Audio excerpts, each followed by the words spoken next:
Hello, everyone. I'm JVL here with my colleague Andrew Egger of the Bulwark. Before we get started, hit like, hit subscribe, follow the channel. It helps us more than you can possibly know. The Wall Street Journal today has a big expose on Elon Musk's baby mama drama, his harem drama. It is full of some of the craziest shit you have ever seen. Andrew, I have printed it out. I'm holding it printed out right here, highlighted and annotated for us to go through. But I want to start you out with something from like paragraph 6. Musk has at least 14 children with 4 women, but multiple sources close to the tech entrepreneur said they believe the true number of Musk's children is much higher than publicly known. Yeah, this thing's a journey. I don't know how I know we're going to talk about this. I don't know how this video is going to go. I don't know where we're going to end up. If you people haven't read this piece, like your jaw is on the floor by like word 200, and then it just goes on for 1,000 words more. I don't remember how long it is exactly. More than that, a couple thousand words more, and it just gets crazier and crazier. So the primary source is Ashley St. Clair, who is currently embroiled in a lawsuit with Musk over all of this.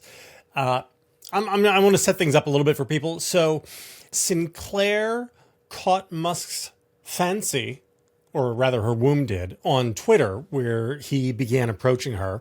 And he slid into her DMs, as the kids say, and invited her out to Twitter headquarters and invited her onto his plane. And then she tells us about the first time they had sex. It was in New York, I think. And then like at one point they're on a trip together and she's like, I'm ovulating. And he's like, rah! I'm paraphrasing that part. You're only paraphrasing a very small amount, like not very much. Very small amount. The point is, once she's knocked up, Musk has a fixer, a Winston Wolfe style fellow, whose last name is Burchell. And this guy's primary job seems to be taking care of Musk's problems. So he quarterbacked the $250 million that Musk gave to the Trump campaign, and he takes care of the baby mamas. And what he does is he goes to Sinclair and says, you can have $15 million in a lump sum and then $100,000 a month until the kid is 21 in exchange for just a few things. Got to sign an NDA. You can never say anything. You can never reveal the parentage of the child. You cannot speak ill of Elon Musk. He can say whatever he wants, though, about you. And if you say something bad about him or violate the terms of the NDA in any way, you then have to repay the 15 mil lump sum. Yeah, just to dwell on a couple more specific things of this agreement that is signed there. Some of it appears to be taking place in like it's open and shut. It's on paper. It's in this agreement. There also appear to be a number of sort of penumbral unwritten rules about being the mother of one of Elon Musk's children, where Ashley St. Clair starts to get into trouble, according to this feature, is that she went out and she hired her own lawyer as she was about to give birth to this baby. That, in the mind of Elon Musk, is a real no-no, it seems. So let me hold on. I gotta find this because I'm gonna. Boy, this is. Stand by with me. One of the things that Burchell tells Sinclair, he offers her some advice. His boss is a very big-hearted, kind, and generous person, but he has a different side. When a mother of his child goes, quote, the legal route in these discussions, quote, that always leads to a worse outcome for that woman than what it would have been otherwise. Yeah, we don't got to involve the lawyers in this. Can we back up just a little bit? Like one more. Burchell described Musk's expectations to St. Clair. Quote, privacy and confidentiality is the top of the list in every aspect of his life. Every aspect. And his entire world is set up to be like a meritocracy. Benefits flow, he said, when people do good work by which she means keeping their traps shut. Their traps shut and their wombs productive. Can you fairly characterize somebody who tweets 300 times a day to be obsessed with privacy and confidentiality?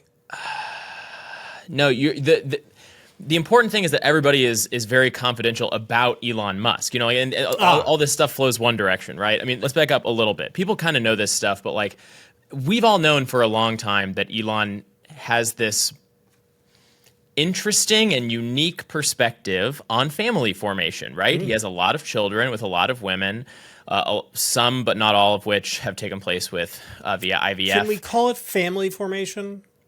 That's a good point. How about families? New human creation. Well, actually, he has his own term for it. Here's another random line from the piece.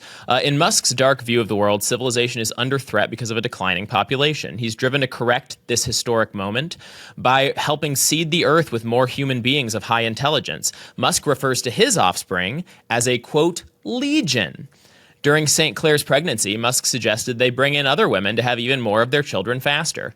Quote, to reach legion level before the apocalypse, he said to St. Clair in a text message viewed by the Wall Street Journal, we will need to use surrogates. So that is an excellent point. Not family so much as his legion of high IQ. That is a totally normal thing that a well-adjusted human being who does not at all have insane problems would say. Yeah, well, how do you even talk about it? Like, should we just keep reading? Should we just do like more quotes? Like, what? This is the most insane. I said it already. You got to go read this thing because like it's all laid out in the Wall Street Journal kind of prose, and it's all very understated. But the lunacy just drips off of every paragraph. But not just lunacy. There's also some other stuff. Another thing this is actually brilliantly done by the Journal. They bring up a conference in which Musk was talking about the importance of natalism and pronatalism and how he says, I have a lot of kids and I encourage others to have a lot of kids. Here's the Wall Street Journal. Separately, Musk has said he is concerned about what he called third world countries having higher birth rates. So for Elon, it's not really natalism. It's like Muskism. He wants to be Attila the Hun, and he wants to sire 7% of like the children in Eurasia. Right. Yeah. I mean, some of it is just sort of garden variety racism. Like the part that you just mentioned is like, that kind of people are having all the babies and our kind of people are having not enough babies. And that's a problem. And you run into that kind of thing, unfortunately, all the time in these sort of pronatalist spaces. It's kind of a weird thing because like I think you and I both are like have some sympathies in that direction as far as like declining worldwide birth rates and things like that are concerned, but not so much in that sort of racial titration kind of way. But then the other thing with Elon is like it's not just like the brown folks are having too many kids and the white folks are having too few. I mean, he obviously sees himself as not just like meritorious because he's a white guy. He himself is this, in his own mind, this sort of Ubermensch type figure who, like you say, needs to be siring as many children as humanly possible. Can we just do a couple more things about him personally? Just because, like, I know we're bouncing all over the place here. We're doing this for 3 hours, buddy.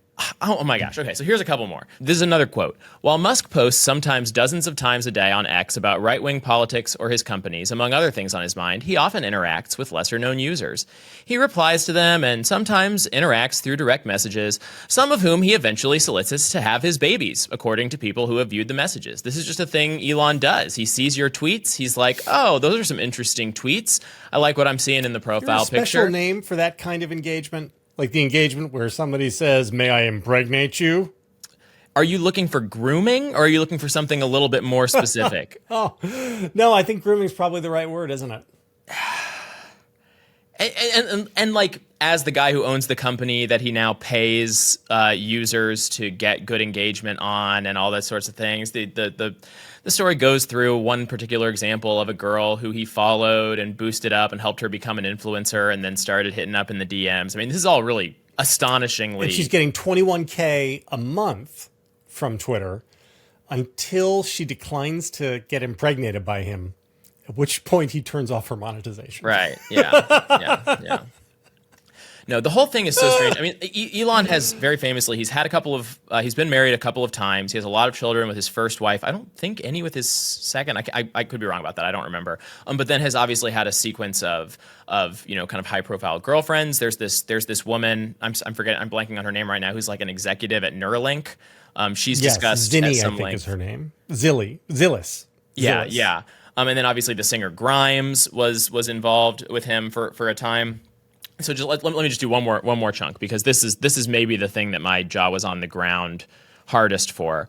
Burchell, this is the okay. Also, let's talk about real quick about him. He is such an interesting figure because the story kind of lays him out a little bit, and he's like just sort of like a happily married, personally very kind of restrained, family-oriented Mormon father who does all this work for Elon professionally. Like, who are these people? Anyway, Burchell, that guy, was involved in acquiring the property for a compound in Austin where Musk imagined the women and his growing number of babies would all live among multiple residences. Neuralink executive Siobhan Zillis She lives there in that gated community with their children, and Musk comes and goes. Musk also attempted to get Grimes to move to the compound, but she refused. Similarly, he tried to get St. Clair to spend some time in Austin, quote, with our kid Legion, according to a text he sent her. And this is just a window into his world, right? I mean, just the, what do you even say about it? What do you say about it, JVL? You do some riffing here. I want to bring up what to me was the two funniest pieces of this entire essay. The first is where Burchell, the fixer, is describing to Ashley St. Clair the importance of NDAs, non-disclosure agreements. And he says, we've been through way too many issues where to not sign some agreement, it has turned out badly. He says, because, quote, we have dealt with some very unstable, mentally unstable people. So first of all, if Elon Musk is repeatedly dealing with mentally unstable people in the course of having all these children, and you're talking to his lawyer, does that maybe set off some alarm bells for you? Second of all, Mr. Burchell, perhaps you've heard this expression, like you get up and you meet an asshole, you met an asshole, you meet two assholes, you met two assholes, but if all day long all you meet are assholes, you're the asshole. Your client is the mentally unstable person. That's the reason you have NDAs is because your client is the unstable person. I'm just a little concerned that this guy who is going to have, 15% of all the babies who are born from here on out keeps picking all of these unstable, crazy women to contribute half of the genetic material for these people, Like, that does not really bode well for the future stability of the population. So, but here's the other part. So, St. Clair was engaged in this relationship with Musk while he was having his court fight with Grimes. And here we have St. Clair had a front row seat to the custody battle since she was dating Musk at the time. And he updated her on the deliberations. A year later, she was in her own fight with Musk.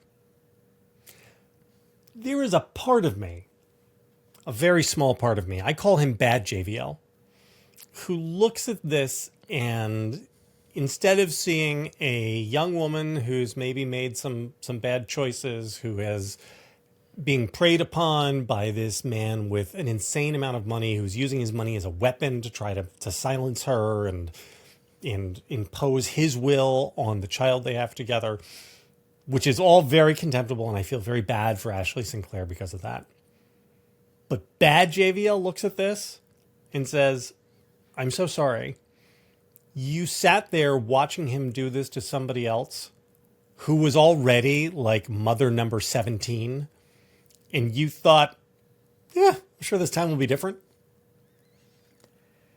Yeah, I think Bad JVL gets enough of a workout these days. You should put him back in the box for this one particular story, this one particular woman, and here's why I think that. Because Ashley St. Clair, there's a reason this story hasn't come out before, and it is because Elon Musk is doling out money to these women, hand over fist. I mean, you mentioned that sum earlier, $15 million lump sum, and then $100,000 a month in perpetuity until the child, hits, did you say 21, I think? So that's 21. A big chunk of change, revocable if she becomes vengeful and goes public. And I guess she has the story kind of dribbles it out how it was a small reduction in that at a time as she took more and more public actions. But now, she's just throwing open the books to a Wall Street Journal reporter, giving us this look that we never would have gotten otherwise. And I'm grateful. So at this moment, I'm tempted to be, you know what? Like, don't look a gift horse in the mouth. 3 cheers for Ashley St. Clair and everything she does and says and thinks, because this is a crazy story, and I'm glad we got it. When somebody, the worst person just made a great point. I will say, another thing that really struck me from this is one of the reasons Sinclair didn't sign the deal was, in addition to the NDA portion of it, there was no provision of support should the child become gravely ill, and there was no trust fund or life insurance for if Musk died before the kid was 21. Right. That seems to me to be, if you are worth $500 billion and you are not willing to write into this a trust fund for the kid, when your lifestyle is already not especially conducive to a long actuarial timeline. Get what I'm picking up there? Mm-hmm. Yeah. Like that's weird and punitive, and I wouldn't have signed that either if I had been her. Yeah, and it really does speak to what the money's for, right? I mean, obviously the point here is not that you are concerned with setting your child, who you brought into the world, deliberately up for future success. The money goes to facilitating your not having to think about the child now in the present moment. It's go away money. It's not set you up money. It's not take care of you money. It's go away money. This is such a bizarrely, I don't know if common is the right word, because there's really only a few examples I can come to mind, but you bump into this mindset weirdly often in these like tech futurist pronatalist spaces. Who is that like Silicon Valley couple who's constantly getting profiled? No, they're in New York. They're in New York State, and I know exactly who you mean. They're like weirdos. He's a Silicon Valley type. She ran for state government in Pennsylvania or something at some point. Yeah, no, maybe they're in Pennsylvania, not New York. But they have like a similar vibe where it's and it's very like, it's not just like personal strangeness. They almost have like an ideology developed around it where like parenting is not part of this thing at all. No. What matters is just it's quantity. It's industrial scale production of high functioning human embryos in terms with of like really good genetic material. Yeah, right. If you know what I mean. Exactly. Exactly. So here's what I would like to. I'd like to talk a little bit seriously about this with you, Andrew. So I wrote, as many of our viewers do not know, a book on natalism many years ago. I am something of a natalist myself in that the low fertility stuff seems like a problem. I've written extensively about it. And one thing that I noticed in the course of all of my research and writing of the book and then talking about it was that most of the people concerned with that stuff are weird. I mean, I'm not weird. I'm totally normal. But most of the people on both sides, like Margaret Sanger, the godmother of fairy godmother of abortion in America, was motivated largely by eugenics and racism. And Elon Musk, who wants to populate the world with children who carry his own genetic code, seems to have some racialist leanings somewhere buried deep down in there. And yet, in my real life, I got 4 kids, and I know a lot of people. I'm Catholic. I live up in the greater New York City area. I am friends with a lot of families who have 7, 8, 9, 10, 11 kids. That is a thing which is vaguely uncommon, but like not so uncommon that you don't see 3 of those families every day. Mm-hmm. And I know them and I'm friendly with them. And none of them are like weirdo pronatalists. Like they are very normal people. Most of them, like, they got a lot of kids because they happen to meet their spouse early and get married young. And most of them also just really like kids. Like, their disposition is just like, there's some people who Most people like kids fine. Some people really like kids. They just enjoy being around them. For none of them is it like a project. All of them are like deeply involved in their children's lives. And so I think the median like person actually having a bunch of kids is nothing like these freak shows. But at the same time, there are people who have big families because they like children, and particularly they like their own children, and they want their own children to like grow up with a lot of siblings and have a happy, healthy family life at home and things like that. They're not birthing kids as foot soldiers into some greater cultural war they're trying to fight, right? Sorry? They don't call their kids a legion. That's the and craziest they're not outsourcing, like they're not writing checks so that they don't have to see them.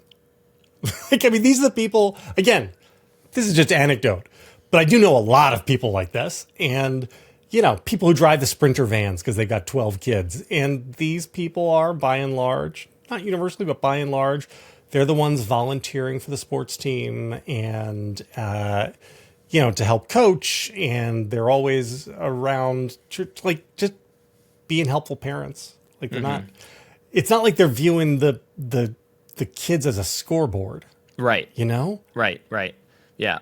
And there's so many strains of this stuff, right? I mean, like there's different religious, considerations that come into this. Obviously, like, different church groups have different views on family planning and birth control at all. There's like a strange Protestant. Honestly, there is. We've been talking all about kind of like the foot soldier mentality of like the crypto.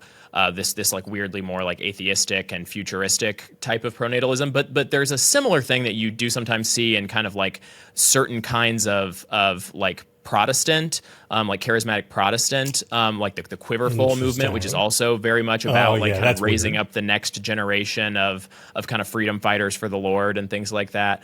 So I mean, and they're all kind of lumped together, and then you just again have like the out and out racists and great replacement types, and they're all kind of together now under this one policy banner of pronatalism, which is like.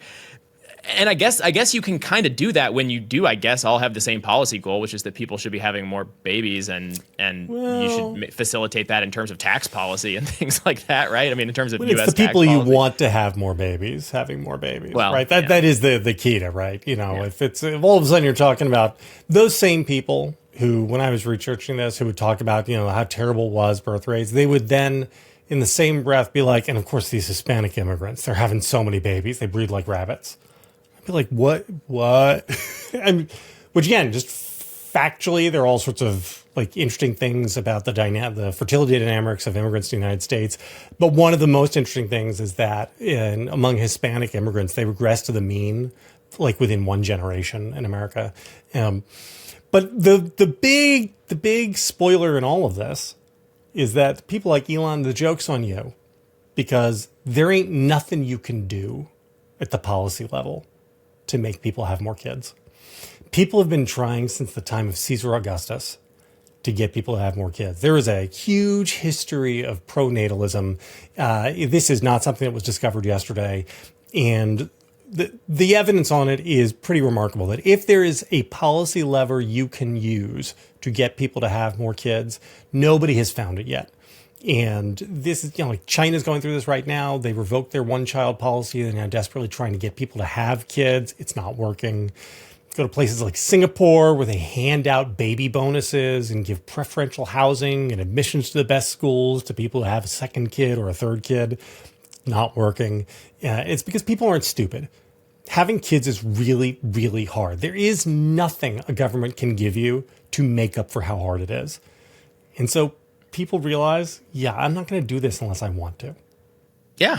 You can't bribe them into it. Well, and unless I want to, I think that is kind of like yes, you can talk about how like the really just aren't policy levers here. The reason I'm like kind of I consider myself sort of sympathetic to pronatalism or whatever is because I do think it is a pretty good like symptom of just sort of civilizational decay when you have basically across the board people are reluctant put themselves forward into the future because they think the world's going to shit, or just because they're sort of decadent and are like, well, I'm enjoying my treats. Expensive, right? Because capitalism doesn't really value workers having kids. It just values 100%. The present value of workers, right? I mean, there's 100%. a lot of reasons. And I would say the one takeaway I tried to get to in my book with people is that convincing people to have kids is a non-starter. It never works. All you can do from the policy perspective is try to make it so that people can achieve the family sizes they want. That's it. And in America, that actually is a big problem we have. Our fertility rate's about 1.75 right now, but our aspirational fertility rate, meaning like the number of kids people say they want in a perfect world, is closer to like 2.35. And so you could work around the policy levers to try to like figure out, well, okay, so what are the obstacles that are preventing people from getting where they want to go? And are there policies you can do to help people get where they want to go? But you can't. Car seat safety. Yeah, the car seat regulations, man, they're too oppressive. JD Vance has it right on that. We just had our third kid, and it was a little bit of a reach. It kills me because I'm the guy who literally wrote that. Okay. Yeah. All right. God help me. I have so much to answer for, Andrew. All right. Can we wrap around for one last second? We've been doing because I have to go pick my kids up from school. We've been doing all the abstract stuff. Go read this goddamn Wall Street Journal piece about how insane Elon Musk on a personal level is with all the women in his life, and God help us all. Hit like, hit subscribe, follow the channel, because mostly everything is depressing, but every once in a while we get to have some schadenfreude. That's as good as it gets. Good luck, America. Hey, YouTube fam. If you want to support the Bulwark, the best way to do it is by becoming a YouTube Bulwark Plus member. The Bulwark is truly independent. We have no corporate overlords. We're not settling any dumb lawsuits with Trump. By joining, you help support our work, and you can get a bunch of perks right here on this platform. Ad-free content, bonus videos, live streams, and some emojis of me, which I guess some people want. So come join, come hang out, become a Bulwark YouTube Plus member, and I'll be seeing you in the comments. So behave.